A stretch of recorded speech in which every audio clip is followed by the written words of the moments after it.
Somehow, after being alive for 24 years, Super Mario Brothers ended up being the first ever movie I have seen on opening night. But it was kind of worth it.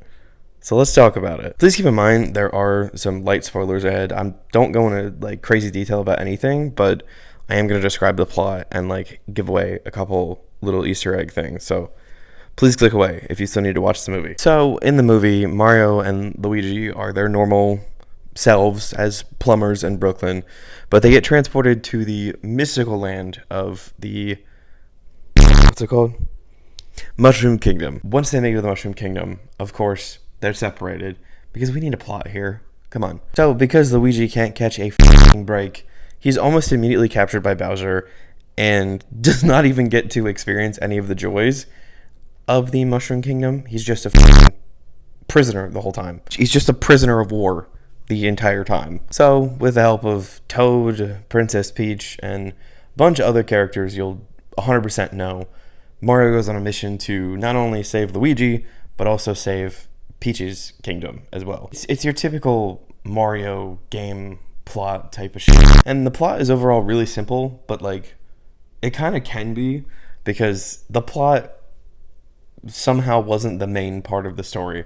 Like obviously there is a plot and it's important to fuel the story along and you need a plot in any type of movie, but everything else was kind of a little more grandiose, so it didn't really matter that the plot was so simple. And like it's also a kids movie. I think a lot of critics are forgetting that this is indeed a kids movie. Even though it doesn't really feel like a kids movie, it's still a kids movie. And even though the plot was pretty simple, it didn't actually feel repetitive like a lot of simple plots do.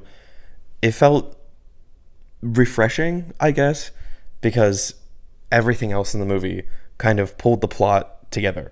And I'm not saying the plot was bad or it was lackluster or anything like that, but it could be simple because the voice acting, the sound design, and the visuals were so good that it just pulled everything together, and it didn't really matter that the plot was simple because that's not what people were there for. You don't go to a children's movie for the plot. You go for the cool animation or the funny voice actors or iconic characters and things like that. And even with the simple plot, this movie just exuded so much fun. Like it even felt like the voice actors had fun. It did not feel like it was just for a cash grab or just like an easy money move. It felt like just a good time, honestly. I'm actually really shocked that I like this movie.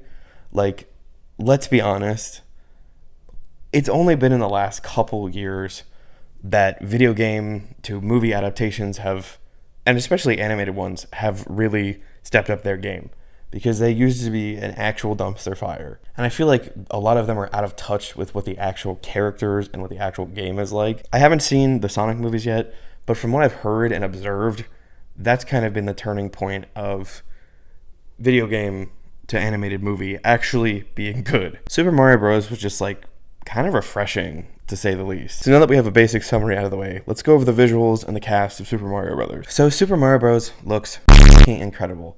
And it's not just the animation style that makes it look good, but that is a big part of it because the animation style is really good. It's also the lighting and the color composition and everything else you have to put together to make something look good. It was very bright and fun colored, but it wasn't so oversaturated or so bright that it felt like vomit, you know? It's kind of exactly what you'd expect from a Mario game, but like toned down like 5 notches. It honestly just looked fun. It just looked fun. So the cast of Super Mario Bros. Is actually way more star-studded than I thought it would be. The only voice actor that I actually knew was Jack Black and Chris Pratt. I didn't really pay attention to who else was going to be in the movie, but I'm pleased to say that they all did a really good job. If you don't know who played who, Chris Pratt played Mario, Anya Taylor-Joy played Peach, Charlie Day was Luigi, Keegan-Michael Key was Toad, Seth Rogen was Donkey Kong, and who am I missing? Oh yeah, the literal most important person, to me at least, who was Jack Black as Bowser. Thankfully, the absolutely horrid line that we heard in the trailer with that god-awful Italian accent wasn't actually a thing in the movie. So if you haven't seen the movie yet, you can rest assured knowing that that is not what Mario sounds like throughout the movie. They do one little bit where he sounds like that, but he's like just Chris Pratt. Chris Pratt if he was like a short Italian dude with a mustache, essentially. You can tell that each voice actor just like kind of put their whole ass into this. The voices actually fit the characters super well, and that's so fucking shocking to say that Chris Pratt fit as Mario, but it actually works somehow. And my favorite voice actor was Jack Black because that man's fucking incredible, and I think he was made to be Bowser. He did a very good job, and once I knew it was Jack Black, I really couldn't see anybody else being Bowser. It just all made sense. I think a highlight other than Jack Black is Seth Rogen. That's not just because I love Seth Rogen, but for the simple fact that they let him do his actual laugh as Donkey Kong, and it was fucking hilarious. The nice thing about it, too, was that none of the voices felt over the top. Now, Keegan-Michael Key did have to do a lot with his voice because Toad is kind of a very specific voice to fit, but he didn't do it so much so that you couldn't tell it was him still. There were still a lot of parts of him infused into that role. So, like, nobody did over-the-top, crazy, annoying shit. This kind of goes along with voice acting, too, and just dialogue in general, but I actually thought the jokes were pretty funny. And it might just be my stupid, simple monkey brain, but I was laughing the whole time. Like, I was giggling and shit, and the jokes aren't complex because it's a children's movie, but I think they were very charming, and the quips were just very charismatic and fit the characters and the scenarios very well. So moving on to the sound design and soundtrack, this was actually my favorite part of the movie. There were some typical 80s songs in the movie, during big fight scenes or big moments that were happening, but for the most part, the soundtrack was actually made of the original Mario tunes and things from original Mario games or similar games, but all made into these giant, epic orchestral pieces.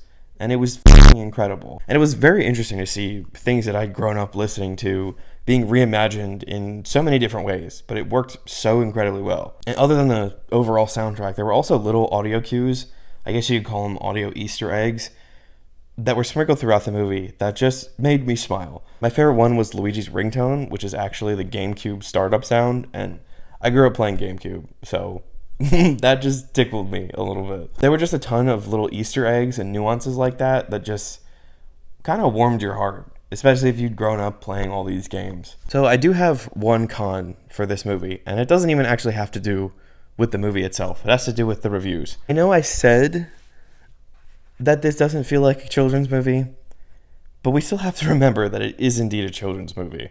It's a 90-minute PG-rated movie about Mario, for God's sake. My biggest issue is that people are just saying things like this should be a complex, incredibly well thought out, incredibly deep movie.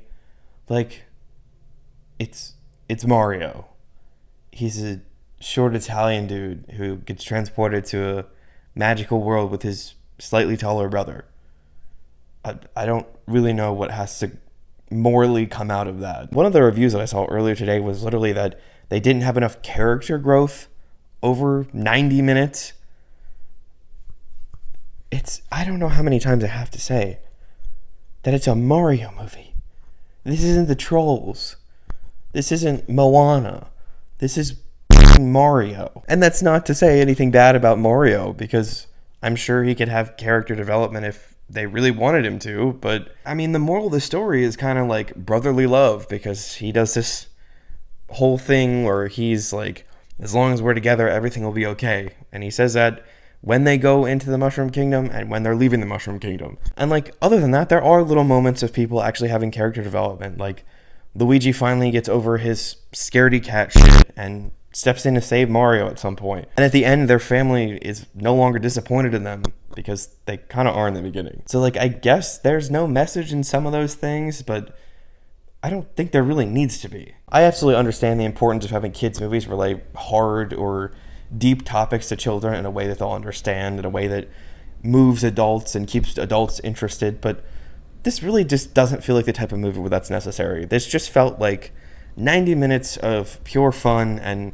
nostalgia for the adults who played Mario their whole lives, and something fresh and fun for the kids to watch. The vibe is not that it needs to be deep. It's just the vibe is have fun, watch a fucking Mario movie, and chill.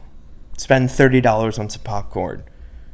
You deserve it. And like, I think in a way, film critics on things like Rotten Tomatoes are really missing the mark because they rated it like 54% and the user rating was like 90 some. There should not be that big of a disparity between critics and viewers. Like, somebody has to be right and somebody has to be wrong, and I think it's absolutely the critics in this situation. And maybe I'm just a little biased because I fucking love Mario and I love this movie, but you know what? It deserves a 90-some%, not a fucking 54. Film critics, I understand why they're important, but they take the fun out of stuff like this. Like, let a kid's movie just be a kid's movie, damn it. So overall, I'm just in love with the Super Mario Brothers movie, and the only thing that stopped me from going back is the fact that movie tickets are $600 and a kidney on the black market. But it feels like this is the first movie in a really, really, really long time that is meant to just be fun.